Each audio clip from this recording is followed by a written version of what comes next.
I was eating dessert when the torpedo hit. Vanilla ice cream. I remember that specifically because the spoon was still in my hand when the ship lurched sideways and the dishes went crashing off our table. May 7th, 1915, 2:10 in the afternoon. My name is Charles Laureate Jr. I was a 40-year-old rare book dealer from Boston, returning home from a buying trip in London. I'd been warned not to board this ship. The German embassy had published a notice in the New York papers saying they'd sink any British vessel in the war zone. But the Lusitania was the fastest ocean liner in the world. Unsinkable, they said. The ship that couldn't be caught. They were wrong. The explosion came from the starboard side, somewhere below the bridge. It wasn't dramatic like you'd imagine, just a deep, violent boom that I felt in my chest before I heard it. The ship shuddered beneath me. Then the lights flickered.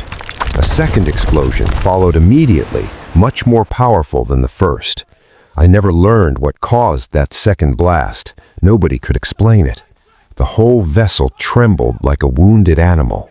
If you're new to History with H, hit that subscribe button right now, because what happened in the next 18 minutes changed the course of World War I and proved that the old rules of warfare were dead. I was in the first-class dining saloon on D-deck with about 200 other passengers. We just finished lunch. The ship had been making excellent time, cruising at 18 knots, and we were only 11 miles off the southern coast of Ireland. Close enough to see land through the portholes. Close enough that I'd been planning my evening in Liverpool. The torpedo ended those thoughts instantly. The room tilted, not gradually, immediately. The deck listed hard to starboard, maybe 15 degrees right away, and it kept getting worse. I watched passengers on the opposite side of the saloon slide across the polished floor as chairs and tables tumbled. A woman near me screamed. Glass shattered. Crystal chandeliers swayed violently. The beautiful mahogany paneling that had made this ship the pride of the Cunard Line now became an obstacle as people fought to reach the exits. I need you to understand something about the Lusitania. She wasn't just any passenger ship. She was massive. 4 towering funnels, 787 feet long, over 31,000 tons. She could carry more than 2,000 people, and she was built for speed and luxury, not for war. There were lifeboats, 48 of them, designed to hold everyone on board with room to spare. But lifeboat drills? We'd had none, not a single one during the entire voyage. I didn't know which lifeboat was mine. I didn't know where my life jacket was stored. Nobody did. I ran toward the stairs with everyone else. The corridors were already flooding with passengers pouring out of their cabins, and the list was getting worse every second. People were stumbling, falling, and helping each other up. I made it to the boat deck, pushing through the chaos, and that's when I truly understood how desperate our situation was. The ship was leaning so far to the right that the portside lifeboats were hanging uselessly inward over the deck, impossible to launch. The starboard boats were pressed hard against the ship's side, crushed by the severe list. Captain Turner was shouting orders from the bridge, trying to organize the crew, but the speed of the sinking made normal procedures worthless. As one survivor later testified at the inquiry, the launching of the boats was the most appalling confusion and terror. That doesn't even capture half of it. A young crew member thrust a life jacket into my hands. I put it on, my fingers fumbling with the canvas straps. My hands wouldn't work properly. Around me, other passengers were doing the same, helping each other, trying desperately to stay calm. Some people were crying, some were playing aloud. I saw a mother frantically trying to tie a life jacket onto a little girl, maybe 5 or 6 years old. The child kept asking where her father was. I don't remember seeing him. I don't know if that family survived. The crew was attempting to lower the boats, but nothing worked the way it was designed to. The extreme list made it impossible. One boat they managed to swing out just crashed back into the ship's hull, spilling screaming people toward the water 60 feet below. Another boat lowered unevenly, one end dropping faster than the other, and dumped everyone out.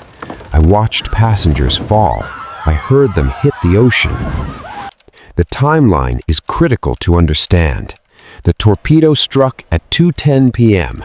By 2:15, everyone knew we were going down. By 2:20, the forward decks were already submerged. The ship was diving bow first into the Irish Sea, and the stern was rising out of the water at an impossible angle. I could hear the terrible groaning of metal as the internal bulkheads began to fail. I could hear the massive boilers tearing loose inside the ship, crashing forward. I made my decision. I wasn't going to wait for a lifeboat that might never come. I was going into the water while I still had the strength to swim. I climbed up on the slanted railing on the port side. The deck was tilted at such a severe angle, now it was like climbing a steep hill. Below me, maybe 40 feet down, was the North Atlantic. I could see the spray, feel the cold wind coming off the water. The ocean in May is cold enough to kill you, even if you manage not to drown. But staying on this ship meant certain death. At least in the water, I had a chance. I jumped. The fall seemed to last forever. Then I hit, and the cold knocked every bit of air from my lungs. The shock was absolute. The life jacket brought me back to the surface, and I gasped, choking, trying to breathe, trying to think clearly. Around me were hundreds of other people doing the same. Some were swimming hard away from the ship. Some were just floating, too shocked or injured to move. Some were already face down in the water, their life jackets keeping their bodies at the surface. I swam. I kicked as hard as I could to get distance from the Lusitania, because I knew what was coming. When a ship that massive goes down, it creates powerful suction. It pulls everything nearby down with it. I needed to get away. I turned back to look, treading water, and I saw something I will never forget as long as I live. The Lusitania, the magnificent ship I'd been eating ice cream on just minutes before, was standing nearly vertical in the water. Her 4 huge red and black funnels pointed at the sky like accusing fingers. Her bronze propellers were completely out of the water, still dripping, gleaming in the afternoon sun. People were still jumping from the stern. I could see them, tiny figures against that massive black hull, falling into the sea. Then she went under. At 2:28 p.m., exactly 18 minutes after the torpedo struck, the Lusitania disappeared beneath the surface. She slid down into the depths and was gone, leaving nothing but spreading debris, floating people, and a dark oil slick that spread across the water like spilt ink.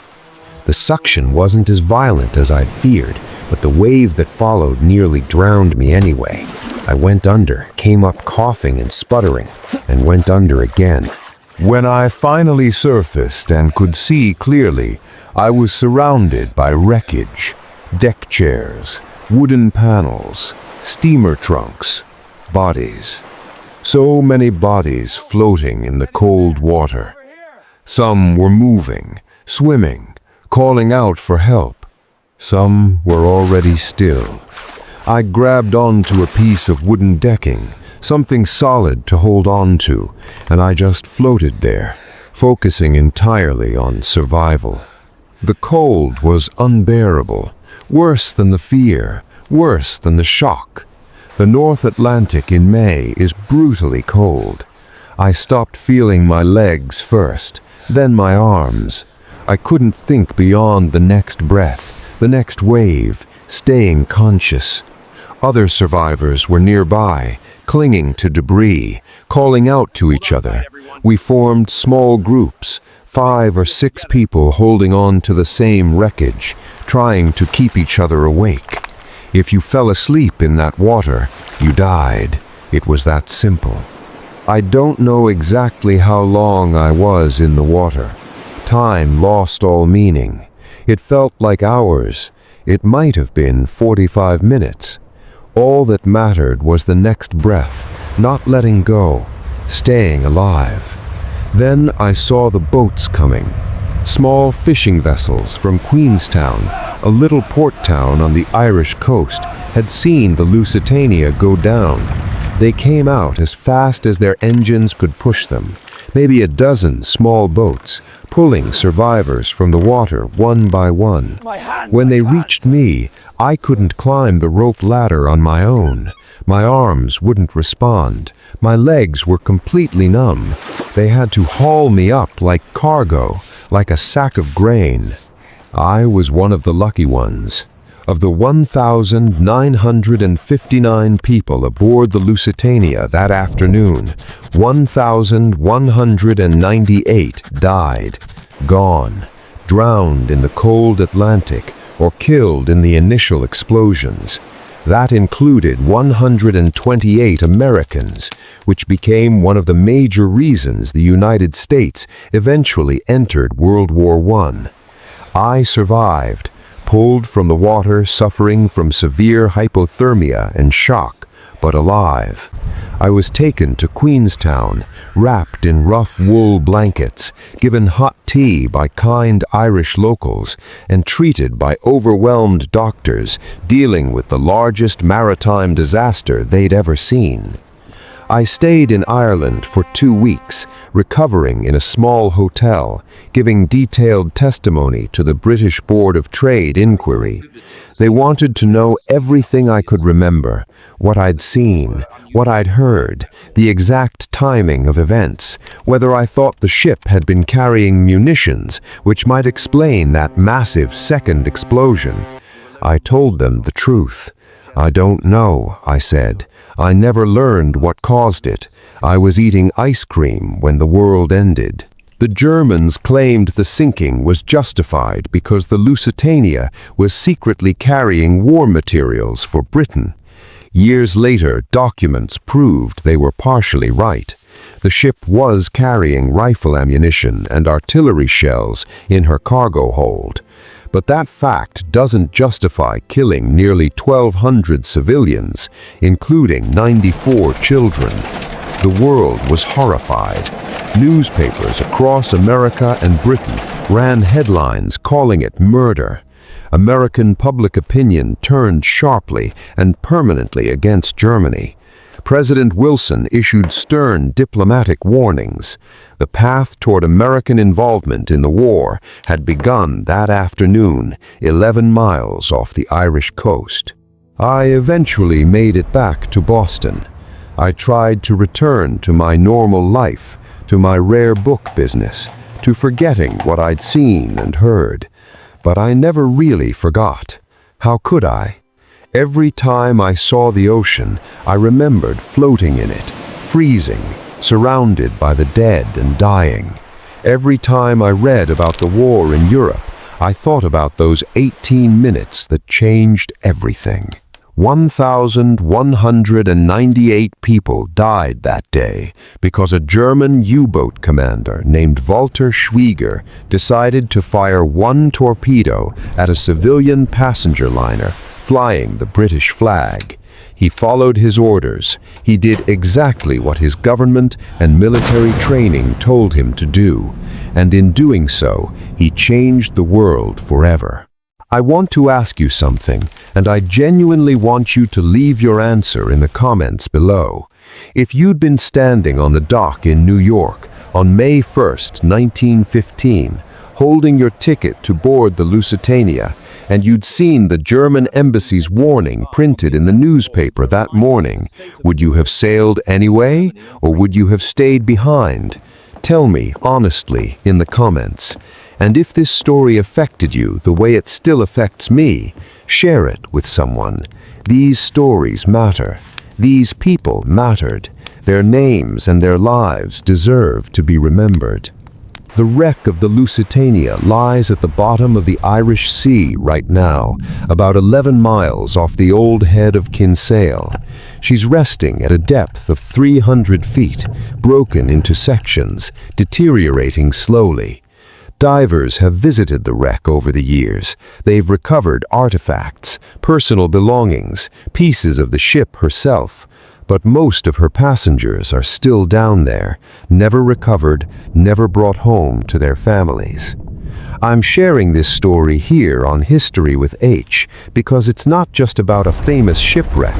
It's about the precise moment when the world learned that the old rules no longer applied, that civilian passenger ships were now legitimate targets, that women and children were no longer automatically safe, that total war meant everyone, everywhere, was now in danger.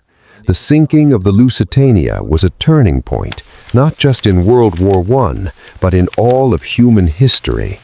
I lived another 50 years after that day in May. I got married, I ran my bookstore, I wrote down my memories of the sinking and published them so people would know what really happened. But a part of me never left that cold water.